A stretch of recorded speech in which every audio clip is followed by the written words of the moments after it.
Om Shanti. Today is your 116th day of your meditative blessing, and in today's blessing, Baba or God the Father tells us or teaches us about the meaning of the word Swarth. We call it selfishness, but here the meaning of self has to be first understood so as to understand the meaning of Swarth. So God says in a very definite, in a very defined manner, when we remove Swarth from our life, that's the time we become completely stable in a mind. So let's understand what is that meaning of Swarth. So in today's blessing, Baba says, may you become an easy effort maker. What effort are we making? We are making an effort to become detached from worldly desires, from people. Detached doesn't mean that you stop caring about them, stop taking care of them. But detached means that you yourself don't want anything from them. That means I don't need anything from anybody else. I am ready to give only. And give doesn't mean that you give presents, you give money, or you give gifts. No, that is not the giving over here. It's a spiritual giving. So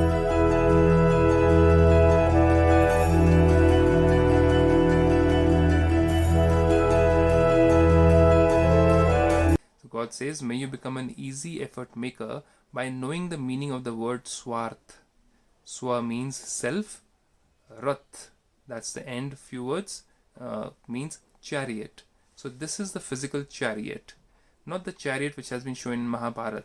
Chariot was the chariot of the five senses. The horses are these.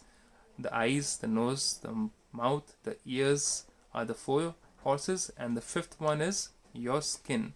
So God says, through all these horses and this physical body as a chariot, you do your karma. You means the soul, you do your karma. That means either you, soul, are in control of these five horses, or these five horses are controlling your mood. That means your mind is being controlled by the five senses.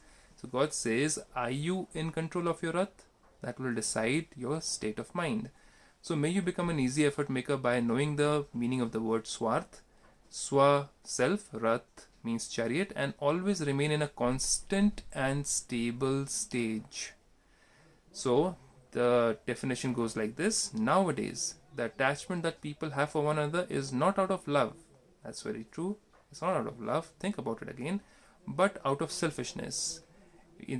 Amongst the family members also, if you think about it, until unless there's something which you need to attain from them, get from them, it could be anything, could be wealth, could be property, you are in touch with them. You keep in touch with them, you give them gifts, you provide them with good behavior till the time you achieve something. And as soon as you get something, you are detached from them. You don't want anything from them, you have nothing to do, you don't contact them, you don't stay in touch with them. All the love is lost. Same goes between any other relationship, between husband, wife, or between any friendship, or between anything. Till the time they are fulfilling your needs, your wants, desires, it's okay. Once it's gone, it's finished. No contact after that. So God says, there is attachment because of selfishness, and because of that attachment they are unable to remain detached.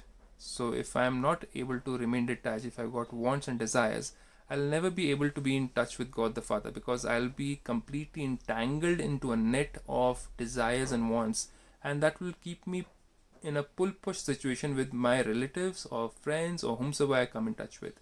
And that is the reason why we are into so many desires and greed and ego and jealousy and so many other negativities come in, because of just one word. What is it? Swarth, or selfishness, or greed, or wants, or desire. So God says, therefore, stabilize yourself in the meaning of the word Swarth. The real meaning of selfishness is something else. Self means, that is, first of all, sacrifice the chariot of the self. That means we do everything for this body, right? We want everything for this body. If I am getting something for this body, the comforts and all, I stay in touch with that person. God says, I am here to provide you everything. You leave all your temporary or limited desires or limited relationships and connect all your relationship with me.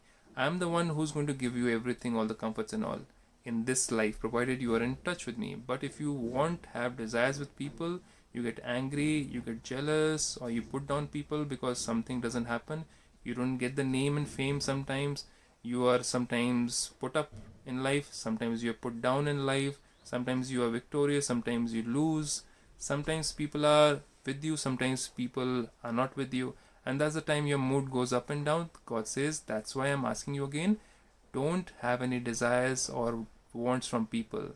I am the one, connect to me, do my work, and I'll give you everything which you need. People won't be able to give you everything which they need because they'll want something in return, because this is Kali Yuga. So if you have desires, don't think that they also don't have desires. If you're in touch with people, if you've got a lot of friends, don't think that they are there for you forever.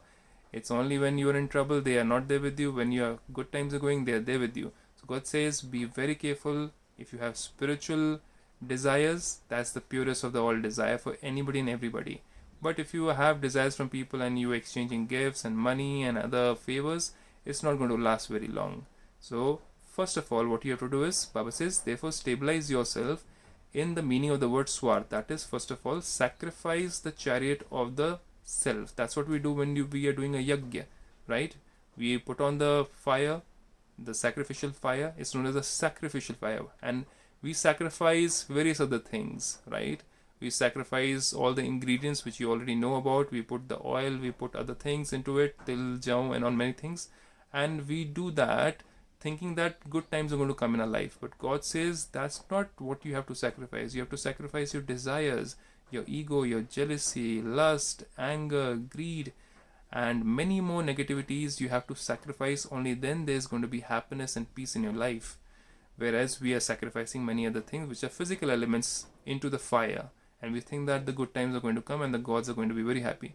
God says first you have to have godly wisdom, godly virtues inside you as a soul, then your good times will come. So negativity has to be cleansed by being in meditation with God the Father, and that is the sacrificial yajna, or that fire has to be burnt where you're constantly in touch with God the Fire. That is the real fire, which is known as the Akhanda Jyoti, or the imperishable fire. It has to burn within you the desire to be in touch with God or in meditation with God, not the fire where you sacrifice things which are physical and material. So God says in that it is known as the Ashwamedh Yajna. That means this is the Ashwa. Ashwa means the horse. It has to be sacrificed. That means the desires of the flesh, the desires of the body have to be sacrificed, because of which greed and ego and jealousy is coming up in your mind, and because of which peacelessness is increasing. So if you have no desires of the flesh of the body, automatically jealousy, greed, ego, everything reduces and you become peaceful in your mind. That is the sacrifice.